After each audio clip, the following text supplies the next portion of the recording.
L'hydratation joue un rôle clé dans la circulation sanguine, la digestion, dans la régulation de la température corporelle et surtout dans l'élimination des déchets.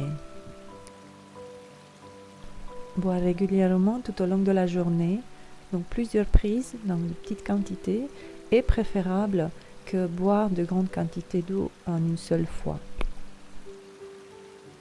Aussi intégrer des aliments riches en eau comme certains fruits et légumes, les soupes, les bouillons, à diminuer tout ce qui est déshydratant comme l'alcool ou le café parce qu'elles vont augmenter l'élimination de l'eau par les reins, donc ont des effets diurétiques.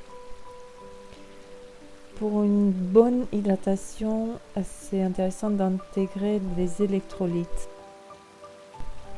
Les électrolytes sont des minéraux qui portent une charge électrique. Ils jouent un rôle dans des diverses fonctions comme l'équilibre hydrique, la transmission des signaux nerveux, la contraction musculaire et maintient le pH sanguin.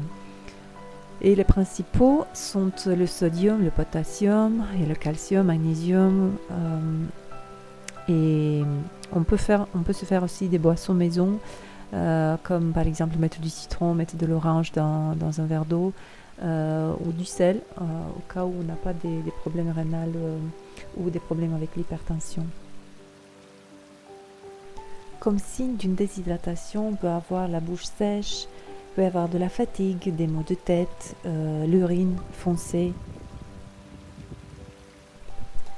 Maintenant, on va voir quelle eau boire.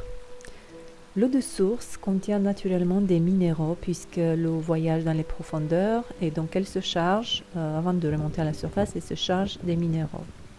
Et en fonction des sources, ces eaux minérales peuvent avoir des traces plus ou moins importantes des minéraux qui se mesurent dans ce qu'on appelle le taux de résidus secs, ce qui est marqué sur la bouteille. Et en naturopathie, on se met tous d'accord qu'une bonne eau minérale est celle qui est faible minéralisée.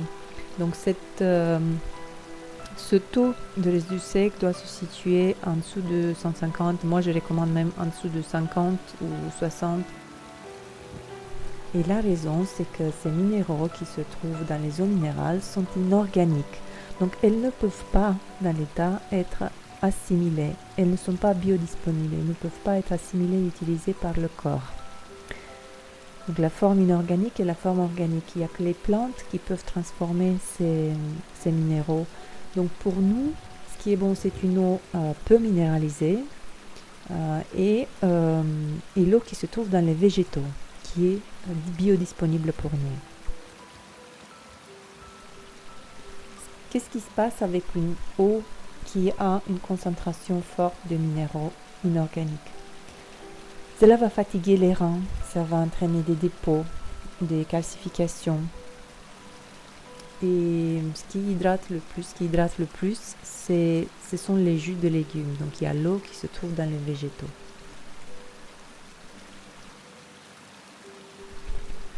Dr Feridun Batmanghelidj a écrit plusieurs livres sur l'eau, sur l'importance, sur les vertus thérapeutiques de l'eau. Et l'un d'elles que j'avais lu la première fois, ça s'appelle You're Not Sick, You're Thirsty. Et ça se traduit en français, je pense que ça se traduit votre corps réclame de l'eau. Et dans ce livre, ce médecin est aussi un naturopathe et il a fait beaucoup de recherches sur les qualités médicinales de l'eau. Et dans ses livres sur ces résultats, il explique que beaucoup de gens vivent dans un état de déshydratation chronique sans s'en rendre compte, car les signaux de soif de notre corps peuvent être confondus avec des symptômes de maladie. Il propose que boire de l'eau régulièrement pourrait souvent soulager ou voire résoudre certains maux.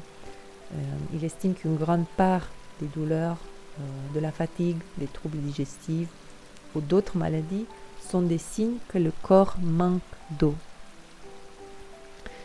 Il suggère que l'asthme et les allergies peuvent résulter de la tentative de l'organisme de préserver l'eau dans les poumons, L'hypertension serait, selon lui, une adaptation du corps pour compenser une diminution du volume sanguin dû au manque d'eau. Ces affirmations et ces recherches ont été beaucoup contestées et moi je trouve que c'est encore une raison en plus pour lire ce livre et faire son propre opinion, développer son esprit critique parce que ce n'est que comme ça qu'on arrive à savoir ce qui est bon pour nous, écouter les deux points de vue, le pour, le contre et puis se faire son propre idée et expérimenter. Donc moi je recommande à lire ce livre. Donc encore une fois c'est Dr Batmangelidg, Batmangelidg. En tout cas le livre s'appelle, en français ça s'appelle Votre corps réclame de l'eau. Je reviens à l'eau fortement minéralisée qu'on trouve dans le commerce. Imaginez que sur le plan physique, l'eau est un transporteur et un draineur. Et on va utiliser une métaphore que j'ai beaucoup aimée, la métaphore du train qui est bondé. Une eau fortement minéralisée est comme un train bondé qui ne pourra plus prendre des voyageurs supplémentaires. Elle sera incapable de continuer, donc cette eau à dissoudre nos toxines et donc ne pourra pas accepter cette mission qui est essentielle, le drainage et l'élimination des toxines et apport de nutriments à nos cellules. Dr Emoto a étudié l'impact des mots et des émotions sur la structure moléculaire de l'eau. Il a examiné les différentes eaux à travers son microscope, a observé que les cristaux d'eau présentaient des formes complètement différentes selon qu'il s'agissait d'une eau de source ou d'une eau du robinet. L'eau de source présente une forme harmonieuse alors que l'eau de robinet ne forme pas de cristaux et la forme est chaotique et donc elle garderait en mémoire les informations qu'elle capte dans le réseau des tuyaux qu'elle traverse. J'irai plus loin, affirmer qu'on peut nous-mêmes magnétiser l'eau qu'on boit et même si ce n'est que de l'eau de robinet qu'on peut boire, on peut mettre une intention de gratitude, on peut mettre une tranche de citron, une feuille de persil et changer la composition, la structure moléculaire par l'émotion et la composition chimique par ces vitamines, ces électrolytes que les plantes contiennent.